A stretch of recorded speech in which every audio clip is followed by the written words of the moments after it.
La création de cette idée, de ce projet, de la création de la société, elle s'est faite autour de la cafétéria à Chandelon, sur une thématique comment sortir les gens de prison qui n'avaient rien à faire dans un milieu carcéral dur, et puis que ça soit une solution beaucoup plus sociétale pour l'accompagnement et la réinsertion des gens en milieu carcéral.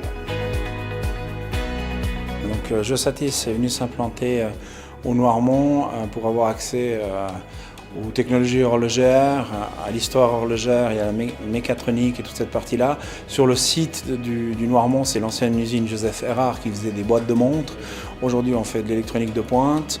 Il y a à peu près 65 personnes qui travaillent chez Geosatis et sur le site lui-même, il y a 40 personnes qui travaillent avec une dizaine de corps de métiers différents, allant de l'électronique à de la sécurité informatique et des objets connectés.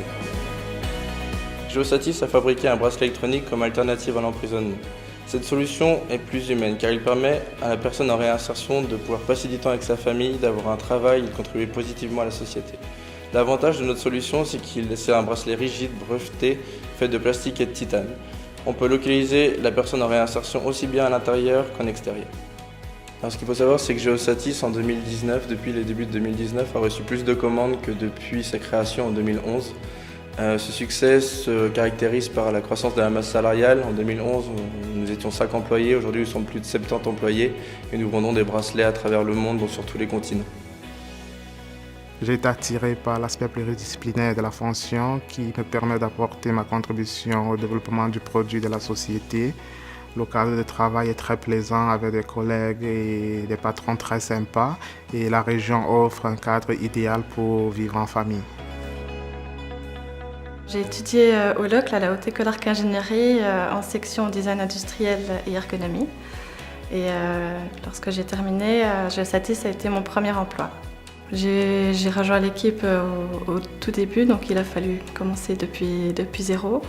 Donc créer un bracelet électronique avec une structure rigide qui se porte autour de la cheville. Ça a été un grand défi. Et je suis contente d'avoir trouvé du travail dans la région où je vis et dans un autre domaine que l'horlogerie. Le canton du Jura a soutenu depuis 2010 l'implantation de Geosatis, donc a soutenu avec du coaching mais également avec des aides financières le développement de Geosatis au sein du canton. C'est un dossier qui nous a paru dès le départ très intéressant en termes d'innovation et de diversification d'activités au niveau cantonal. Et puis il est à relever aussi que l'entreprise Geosatis bénéficie du statut de nouvelle entreprise innovante, un statut qui est unique en Suisse. Nous souhaitons que Geosatis devienne un centre de compétences, comme par exemple les objets connectés afin d'attirer des nouvelles entreprises afin de nous diversifier dans la région du Jura.